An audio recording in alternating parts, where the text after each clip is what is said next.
Shalom, salam damai sejahtera untuk kita semua.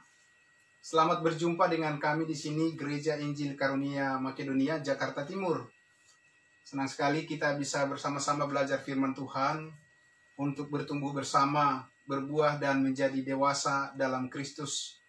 Bersyukur kepada Tuhan, semoga melalui pelayanan iman online seperti ini, baik melalui Facebook maupun YouTube, Bapak Ibu Saudara sekalian dapat menikmati firman Tuhan dan selalu merasakan damai sejahteranya. Amin. Nah, kali ini kita akan membahas firman Tuhan seputar ajaran-ajaran dasar iman orang Kristen yang sangat penting, yaitu doktrin keselamatan atau ajaran Alkitab tentang bagaimana manusia diselamatkan. Untuk itu, marilah kita buka Alkitab kita. Pertama-tama kita buka dari 1 Timotius pasal 2 ayat 3 dan 4. Dan selanjutnya nanti kita akan buka juga ayat-ayat firman Tuhan yang lainnya yang berkaitan dengan topik pengajaran bagaimana manusia dapat diselamatkan sehingga memiliki jaminan dan kepastian masuk surga. Mari kita baca 1 Timotius pasal 2 ayat 3 dan 4. Demikian firman Tuhan. Itulah yang baik dan yang berkenan kepada Allah Juru Selamat kita, yang menghendaki supaya semua orang diselamatkan dan memperoleh pengetahuan akan kebenaran. Berdasarkan 2 ayat firman Tuhan yang baru saja kita baca ini, kepada kita diberitahu setidaknya ada 2 kehendak Tuhan dan rencananya yang sangat besar dan menjadi pokok utama bagi seluruh umat manusia di dunia ini. Yaitu kehendak Tuhan dan rencananya yang pertama adalah dikatakan bahwa Allah menghendaki supaya semua orang, sekali lagi semua orang di muka bumi ini dapat diselamatkan. Terkait dengan hal ini, kita tidak percaya pandangan kelompok tertentu yang mengatakan bahwa berdasarkan kedaulatan Tuhan sendiri, Ia telah menentukan atau menetapkan sebagian orang diselamatkan ke surga, dan sebagian lagi yang lainnya ditetapkan untuk binasa, masuk ke dalam api neraka yang kekal. Jelas pandangan seperti itu bertentangan dengan firman Tuhan yang sudah dengan tegas mengatakan bahwa Allah menghendaki supaya semua manusia dapat diselamatkan. Karena Ia sendiri tentunya sangat mengasihi semua orang tanpa perbedaan.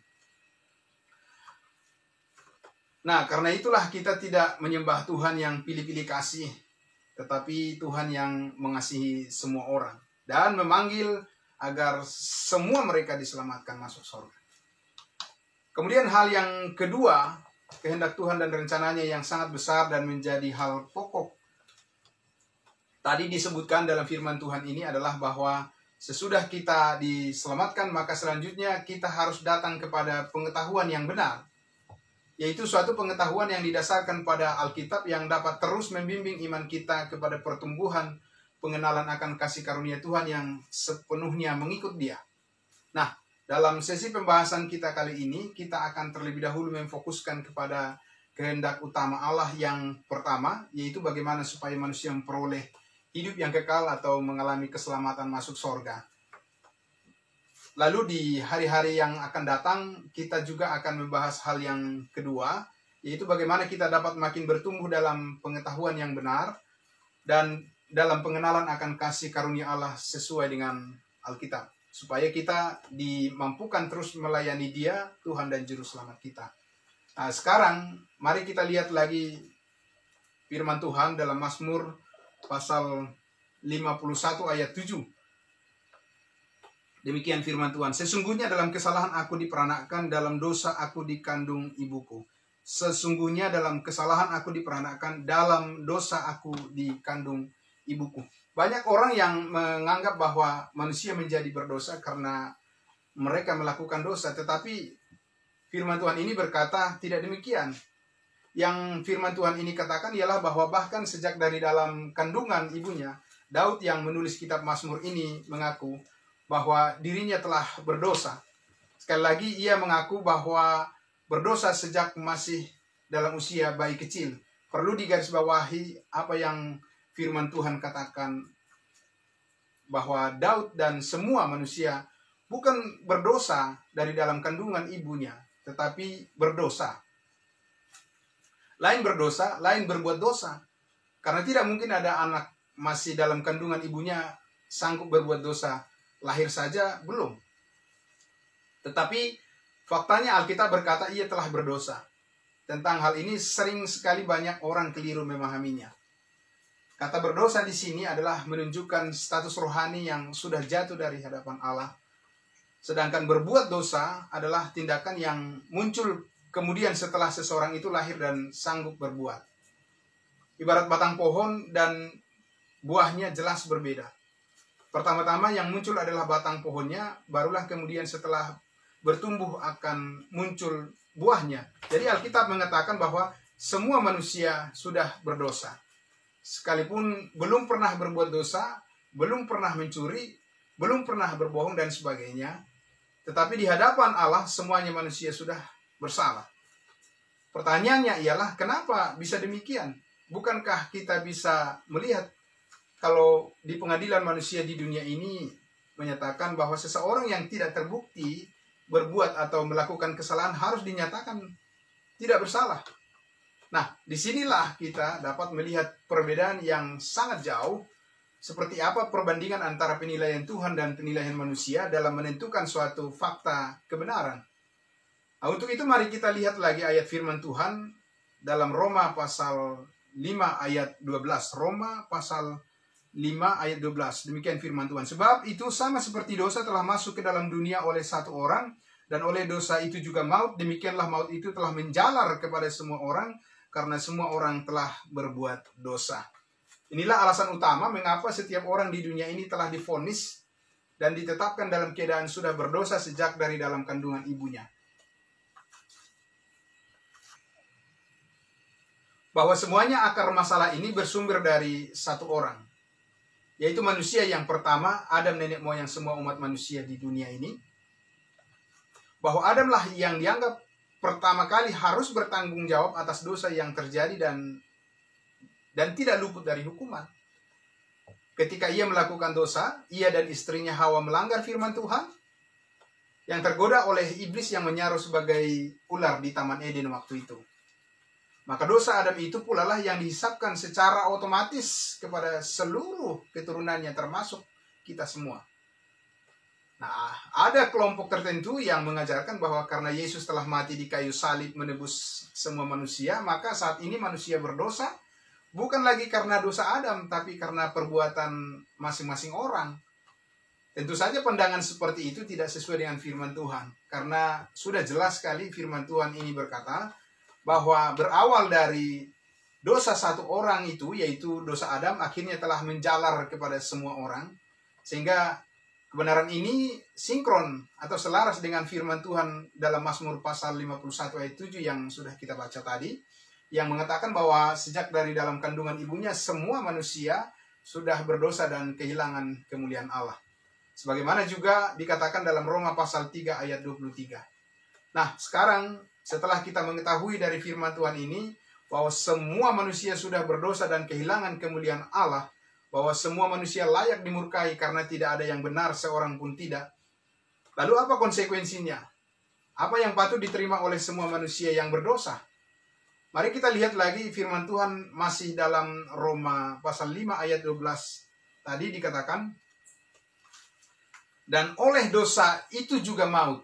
Atau dalam Roma pasal 6 ayat 23 bagian A dikatakan, sebab upah dosa ialah maut.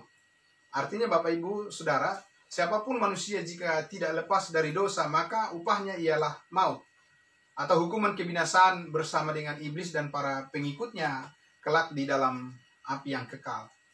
Nah, sekarang jika saya bertanya kepada Bapak Ibu Saudara dimanapun berada yang mendengarkan firman Tuhan ini, apakah Bapak Ibu Saudara merasa diri orang berdosa? Jika jawabannya adalah iya, maka firman Tuhan tadi berkata upahmu adalah maut. Nah, untuk itulah mengapa kita saat ini perlu mengetahui jalan keselamatan ke surga berdasarkan firman Tuhan, yaitu Alkitab. Tentu supaya kita terhindar dari murka Allah yang akan datang. Sekarang mari coba kita pikirkan sejenak. Apa kira-kira yang manusia perbuat untuk menghindarkan diri dari murka Tuhan yang akan datang? Setelah sadar bahwa dirinya masing-masing adalah seorang yang berdosa di hadapan Allah. Tentu kita bisa menduga apa jawabannya yang orang lakukan pada umumnya, yaitu berbuat baik, bukan? Dan karena itu tidak heran lagi kita bisa melihat bahwa tidak ada agama apapun di dunia ini yang tidak mengajarkan perbuatan baik. Semua manusia pasti senang dengan perbuatan baik, bangga kalau bisa berbuat baik. Bahkan para perampok dan pembunuh pun bisa merasa senang berbuat baik dengan saling menolong terhadap sesama penjahat. Tetapi kita patut bertanya berdasarkan firman Tuhan, dapatkah manusia diselamatkan ke surga karena melakukan perbuatan-perbuatan baik? Nah, untuk menjawab pertanyaan seperti ini, mari kita lihat apa yang Alkitab ajarkan. Kita buka lagi firman Tuhan dalam Yesaya 64 ayat 6. Dikatakan begini, demikianlah kami sekalian seperti seorang najis dan segala kesalahan kami seperti kain kotor. Kami sekalian menjadi layu seperti daun dan kami lenyap oleh kejahatan kami seperti daun dilenyapkan oleh angin. Jelas sekali firman Tuhan ini berkata bahwa segala kesalehan manusia adalah sama dengan kain kotor. Tentu Bapak Ibu Saudara sudah tahu apa itu yang disebut dengan kesalehan, yaitu perbuatan-perbuatan yang bagus sekali. Secara nilai moral sangat dipuji atau dicontoh oleh orang lain yang melihat dan mengikutinya. Dan biasanya apabila seseorang telah dikatakan hidupnya saleh, maka orang itu dijadikan panutan bagi sesamanya karena dianggap pencapaian kebaikan yang telah diperbuatnya sudah dirasakan oleh banyak orang manfaatnya. Tetapi dengan jelas dan tegas sekali firman Tuhan ini berkata bahwa itu semua baik menurut penilaian manusia. Sedangkan menurut penilaian Tuhan jelas tidak. Kenapa tidak? Apakah karena masih kurang saleh di mata Tuhan? Coba kita lihat lagi firman Tuhan dalam Mazmur 49 ayat 8 dan 9. Dikatakan demikian. Tidak seorang pun dapat membebaskan dirinya atau memberikan tebusan kepada Allah ganti nyawanya, karena terlalu mahal harga pembebasan nyawanya dan tidak memadai untuk selama-lamanya. Firman Tuhan ini berkata bahwa apapun yang kita coba korbankan, bahkan nyawa manusia sekalipun dipersembahkan kepada Tuhan,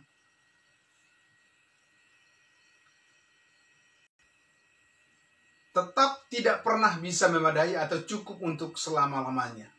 Dikatakan tadi terlalu mahal harga tebusan nyawa atau jiwa manusia itu, katanya. Lalu bagaimana jika dengan melakukan perintah-perintah Tuhan? Dapatkah manusia diselamatkan ke surga? Mungkin tidak sedikit orang yang keberatan bila mendengar pertanyaan seperti ini. Tetapi coba kita lihat dalam Alkitab bahwa pertanyaan yang sama ini, seperti ini juga pernah diajukan seorang muda yang kaya kepada Tuhan Yesus. Dalam Matius 19 ayat 16 sampai 22, orang kaya muda itu bertanya kepada Yesus dalam satu percakapan kira-kira begini. Yesus, perbuatan baik apa yang harus kulakukan supaya aku memperoleh hidup yang kekal? Lalu Yesus menjawab, turutilah segala perintah Allah. Lalu orang muda kaya itu mengaku serta mengatakan lagi kepada Yesus, semuanya itu sudah aku turuti, apalagi yang masih kurang? Kalau kita perhatikan selanjutnya Bapak Ibu Saudara, apakah orang muda kaya tersebut benar-benar diselamatkan meskipun ia mengaku telah menuruti perintah-perintah Tuhan? Tentu saja ia tidak diselamatkan, karena di akhir percakapan mereka itu bisa kita lihat bagaimana akhirnya orang muda kaya tersebut pergi meninggalkan Tuhan Yesus dengan hati yang sangat sedih. Ternyata melalui ketaatan-ketaatannya kepada perintah-perintah Tuhan, terbukti tidak dapat menolongnya untuk memperoleh hidup yang kekal. Untuk lebih jelasnya lagi, Bapak Ibu Saudara, mari kita buka firman Tuhan dalam Galatia pasal 2 ayat 16. Galatia pasal 2 ayat 16 dikatakan begini. Kamu tahu bahwa tidak seorang pun yang dibenarkan oleh karena melakukan hukum Taurat, tetapi hanya oleh karena iman dalam Kristus Yesus. Sebab itu kami pun telah percaya kepada Yesus Kristus, supaya kami dibenarkan oleh karena iman dalam Kristus dan bukan oleh karena melakukan hukum Taurat. Sebab Tidak ada seorang pun yang dibenarkan oleh karena melakukan hukum Taurat. Sebegitu jelasnya firman Tuhan ini menegaskan bahkan berkali-kali bahwa tidak ada manusia yang jadi benar karena melakukan perintah-perintah Tuhan. Hukum Taurat adalah perintah-perintah Tuhan. Tahukah kenapa, Bapak Ibu Saudara, alasannya mengapa tidak ada seorang pun manusia yang berdosa jadi benar karena melakukan perintah-perintah Tuhan? Mari kita simak lagi ayat firman Tuhan dalam Galatia pasal 3 ayat 10.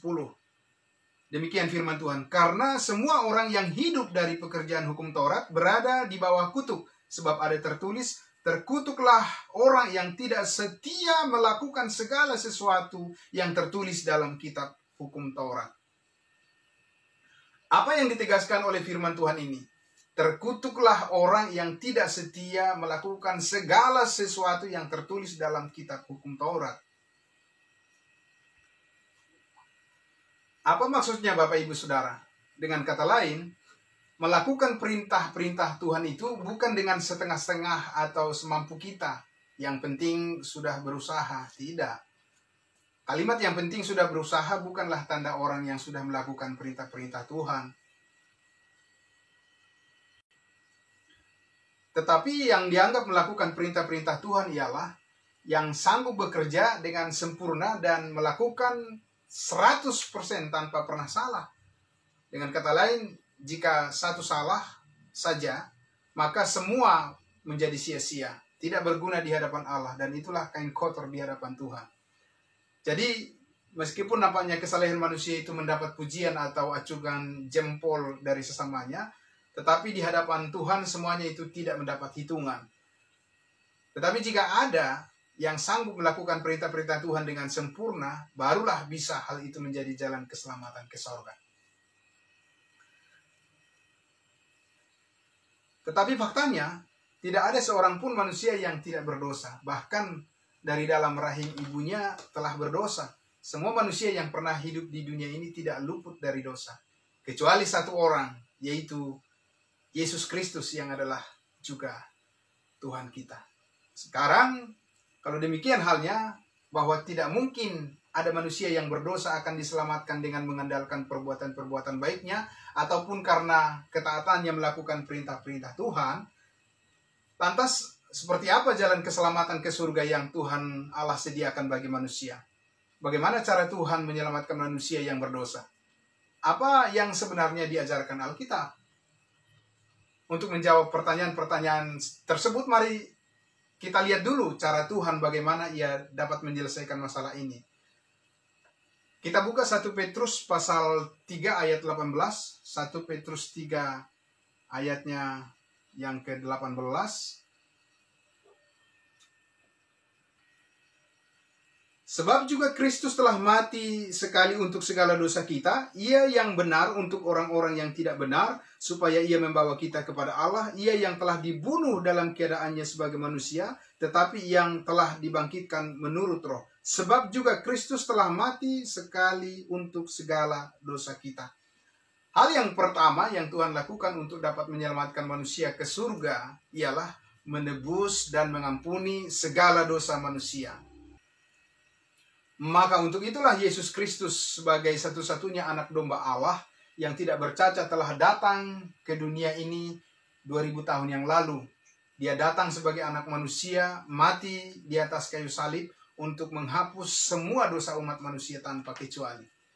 Darah dan tubuhnya yang kudus dan tidak bernoda sedikit pun telah ditumpahkan sebagai korban untuk menyucikan semua dosa dan kesalahan kita. Sebab Allah sangat mengasihi kita dan seisi dunia ini. Sehingga kita yang sebelumnya adalah orang-orang berdosa, kini telah menjadi kudus di hadapan Tuhan kita oleh karena kasih-Nya yang ajaib dan sempurna bagi kita. Untuk lebih jelasnya lagi, mari kita lihat firman Tuhan dalam Ibrani pasal 10 ayat 10. Demikian firman Tuhan. Dan karena kehendaknya inilah kita telah dikuduskan satu kali untuk selama-lamanya oleh persembahan tubuh Yesus Kristus. Dan karena kehendaknya inilah kita telah dikuduskan satu kali untuk selama-lamanya oleh persembahan tubuh Yesus Kristus. Bapak Ibu Saudara, kini adalah kehendak Tuhan bahwa kita telah dikuduskan oleh persembahan tubuh dan darah Yesus Kristus di atas kayu salib 2000 tahun yang lalu. Dan kekudusan yang kita miliki ini saat ini adalah kekudusan dalam Kristus yang sifatnya kekal. Untuk selama-lamanya, tiada berubah. Karena itulah janji Allah bagi kita yang percaya kepadanya. Amin.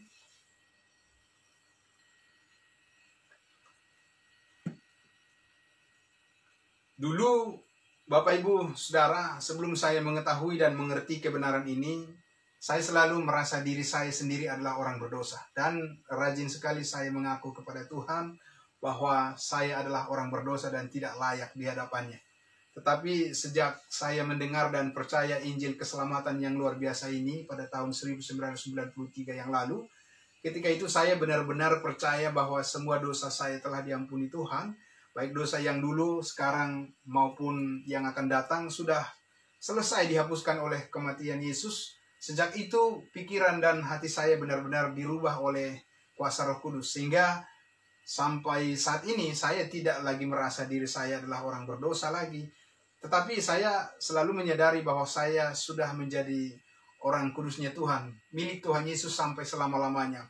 Sesuai dengan firman Tuhan yang selalu terbukti kebenarannya ini, dan untuk kemurahan hati Tuhan ini, saya benar-benar sangat bersyukur dan akan senantiasa bersyukur kepada Tuhan untuk selama-lamanya. Tentu saja bukan hanya saya yang bisa bersyukur, tetapi Bapak Ibu Saudara sekalian pun, mari kita sama-sama berterima kasih yang sebesar-besarnya untuk Tuhan kita, Yesus Kristus, yang telah menyucikan kita dari segala dosa kita dengan darahnya yang kudus.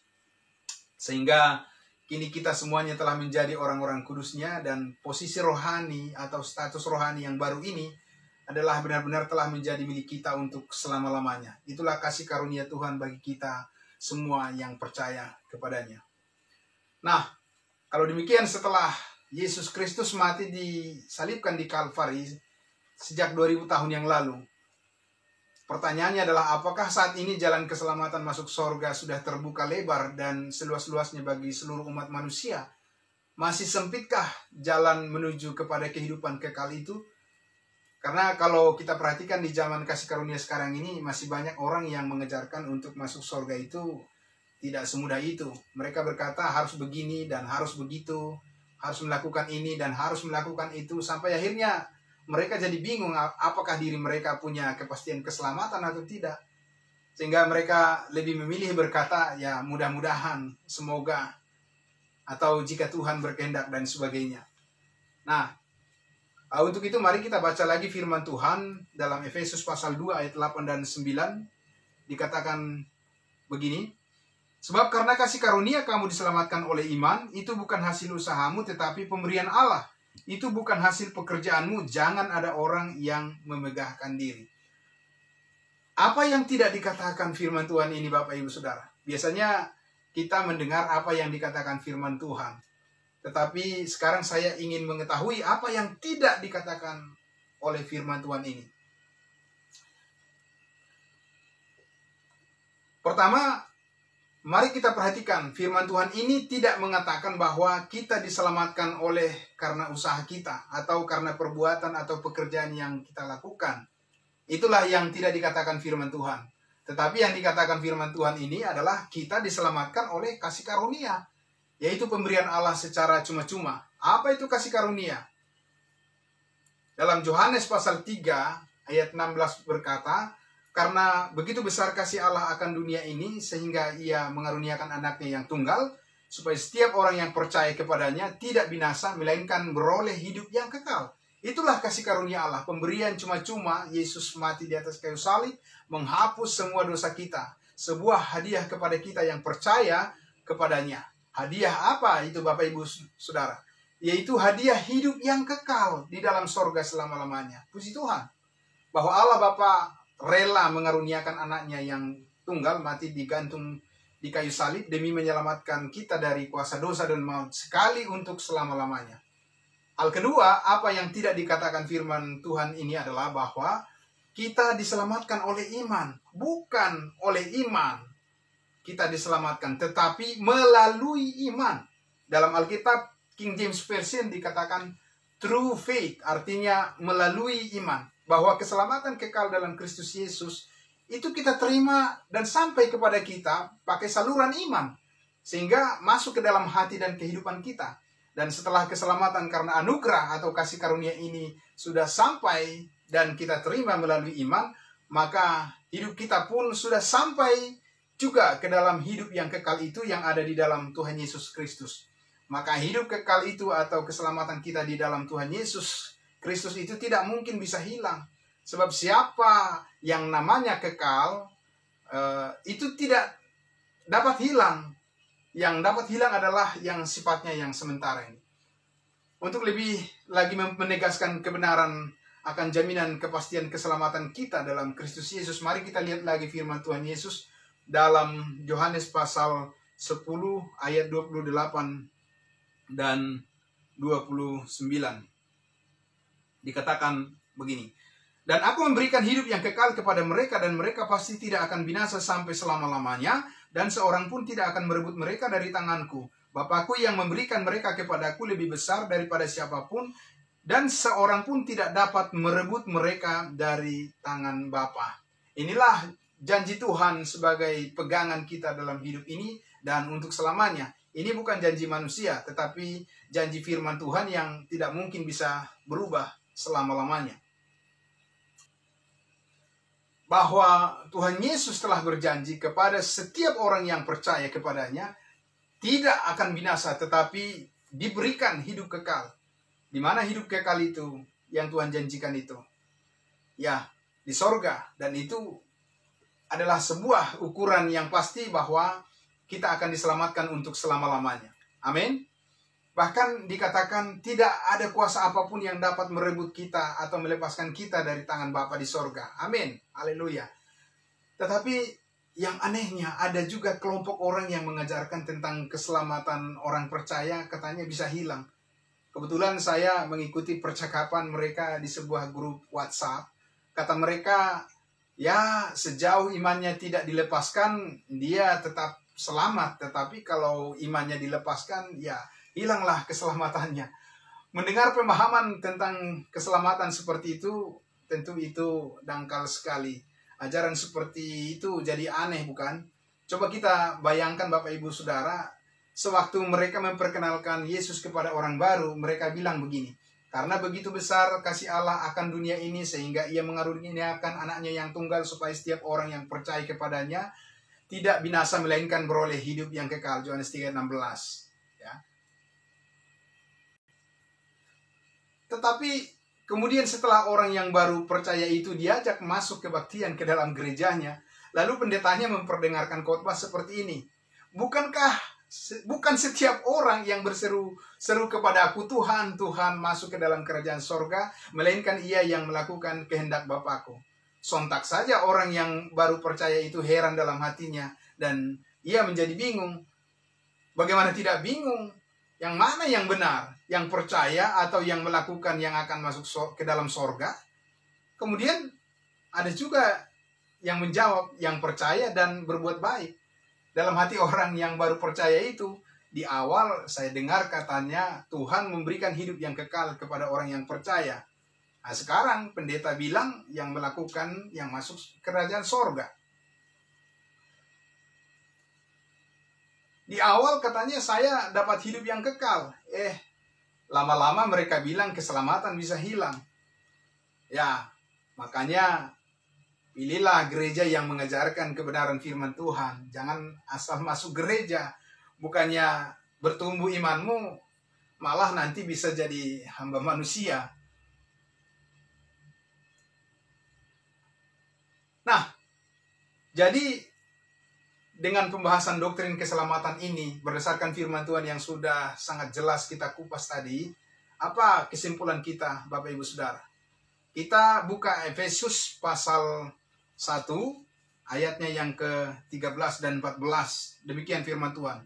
Di dalam dia kamu juga, karena kamu telah mendengar firman kebenaran, yaitu Injil keselamatanmu. Di dalam dia kamu juga, ketika kamu percaya, dimeteraikan dengan Roh Kudus yang dijanjikannya itu. Dan Roh Kudus itu adalah jaminan bagian kita sampai kita memperoleh seluruhnya, yaitu penebusan yang menjadikan kita milik Allah untuk memuji kemuliaannya. Jadi ketika kita percaya bahwa kita sudah diselamatkan oleh kasih karunia Allah, maka saat itu juga Roh Kudus dimeteraikan, ya, dimeteraikan di dalam hati dan kehidupan kita dan untuk selama-lamanya. Dan di ayat 14-nya tadi dikatakan, dan Roh Kudus itu adalah jaminan bagian kita sampai kita memperoleh seluruhnya, yaitu penebusan yang menjadikan kita milik Allah untuk memuji kemuliaannya. Yang kedua, kesimpulan kita, mari kita buka di dalam 1 Yohanes pasal 5 ayatnya yang ke-13, firman Tuhan mengatakan demikian, semuanya itu kutuliskan kepada kamu supaya kamu yang percaya kepada nama anak Allah tahu bahwa kamu memiliki hidup yang kekal. Jadi sekarang sudah kita tahu karena firman tadi sudah memberitahukannya. Bukankah firman Tuhan itu adalah kebenaran, Bapak Ibu Saudara? Jadi kita bukan so tahu. Kalau kita bersaksi bahwa kapanpun kita meninggalkan dunia ini, kita percaya telah tahu bahwa kita telah pasti masuk surga selamanya, itu karena sesuai dengan firman Tuhan. Dan akhirnya Bapak Ibu Saudara, mari kita bersukacita senantiasa di dalam Tuhan. Sekali lagi kukatakan bersukacitalah, Tuhan Yesus memberkati. Amin. Demikianlah pesan firman Tuhan kali ini. Semoga menjadi berkat bagi kita semua. Sampai bertemu di pembahasan doktrin dasar iman Kristen yang berikutnya bersama saya, Pendeta Charles Mamora. Terima kasih.